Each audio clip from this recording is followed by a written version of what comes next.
OK, let's move on, because the big story over the past couple of days from the Reform UK front, of course, is the conference kicking off in... the biggest ever. Birmingham, yeah.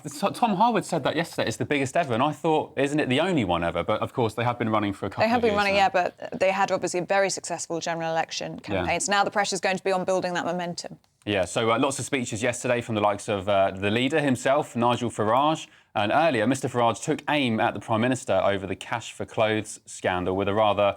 well, let me show you. Take it. Yeah.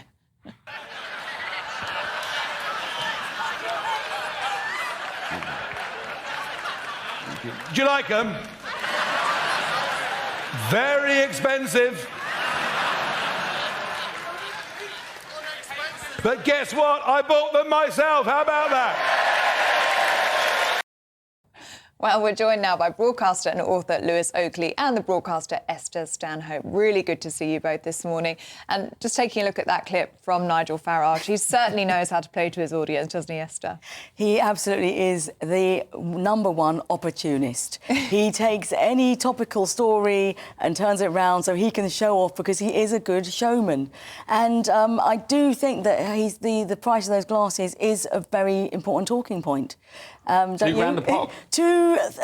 More than £2,000 for a pair of glasses. Where is he getting That's them from? extraordinary. It is extraordinary. Exactly. So, look, I think Nigel Farage, he's an opportunist. He wants everything to be bigger and better and bolder, and they've doubled the price of the tickets for the Reform Party conference. They've got 70,000 members. He is riding on a wave, and right now, Labour is not looking good in public opinion, is it? No. It's not doing too well. Yeah, it's come at the exact right time in the Reform conference, Lewis Oakley, with all the alleged blunders Labour are making.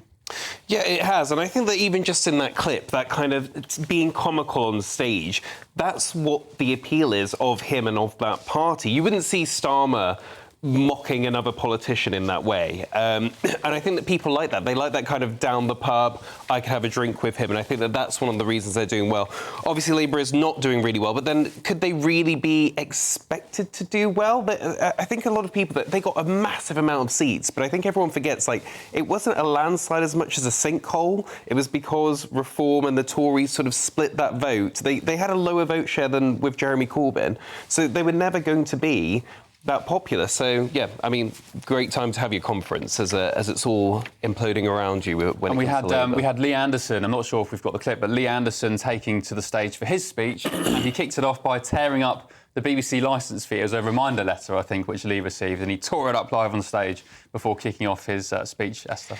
Yes, I mean, look, any sort of theatrics I totally approve of, because I care about stagecraft, you know, and it's a stunt, isn't it? They're full of gimmicks, they're full of stunts, they kind of they choreograph their conference speeches, and like the BBC licence, this is going to be another hot potato. The BBC they're not in good shape, and we're going to be talking about you know, scandals today in the show as well. But I mean, the BBC licence is just now, something's got to be done about it. But I do think, stunts aside, it is time for Reform to get serious, because, you know, they had a good showing in the last general election. Obviously, only resulted in 5 seats. I know that... 5 seats, but 14% of the vote share. So, I mean, this is the odd thing. Reform got 4.1 million votes, resulted in 5 seats. Lib Dem got 3.5 million, resulted in 72 seats. Yeah, they got more of the vote share than the Lib Dems, yeah, didn't they? so it is time for them to get serious. In what way? What do you mean get serious? About, OK, how are you actually going to play the system? You got more votes, fine, but that's not the system we have. You've got to get those seats. So I know that Nigel was talking the other day about stealing the Lib Dem playbook. Maybe that could work for them. To be seen if they could replicate that. But I think, you know, have all your jokes all you want, but if you want to be a serious political party, you've got 5 years. Because I think the excuse last time was we had 5 minutes to get ready. Nigel didn't know if he was in or out until, like, a few weeks before people went to the polls. Well, you've got 5 years now, so you're not going to have that same excuse. And don't forget, you've got all of the disheartenment with the Tories and their whole track record of how long they were in power and people felt that they weren't doing enough. You're going to have 5 years now where they can try and clear that slate a little bit. So if they could lose votes again to the Tories, it's not saying they're going to be able to increase the vote. Yeah. So I think it is a time to get serious. OK, we're just going to go back to the Netherlands, where Charlie Peters is on standby, because I think there's a parachute drop taking place as we speak. Charlie, what's happening on the ground?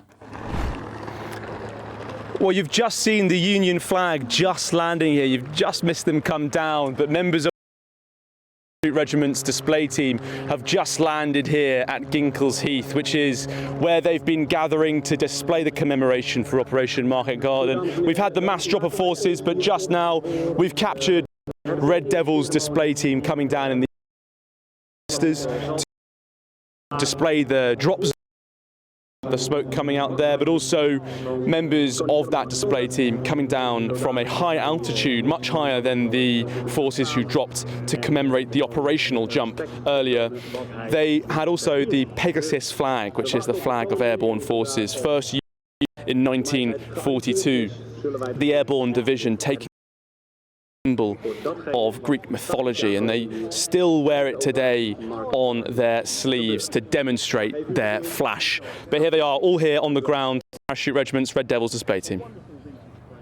OK, Charlie Peters there for us in the Netherlands. Thank you so much for showing that to us. And how powerful was that, seeing the Union Jack just...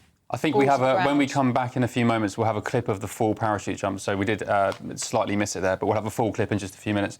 Esther, last word to you on reform.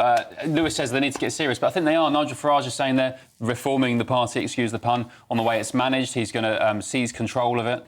Yeah, I mean, I don't think Nigel Farage will ever get really serious because he's not that sort of personality. I think he will. I think at the moment politics is about, you know, sniping at others, looking for opportunities. I'm not sure how serious the Reform Party is in terms of something that will take over from other parties in future. I mean, that's politics, though, isn't it? Sniping at others and, you know, pointing out... Yeah, but no, you said it's a bit American, but that's the kind of American way. Everyone, all they're doing is taking others, like the glasses, aren't Labour bad, ha, ha, ha, let's all snipe at the others. And I would quite like to see people saying, no, this is how I'm going to lead, this is what we're going to do in the future, this is how we're going to save the world, this is how we're going to make a difference, but oh no, let's snipe at the others. All right. Okay. Farage reckons he can win, or Reform can win, the 2029 general election. Yeah. No way! Thinks he can be Prime Minister, yeah. Esther, Lewis, thank you very much. We'll be back with you after this short break with the other stories from today. We'll be looking at the papers.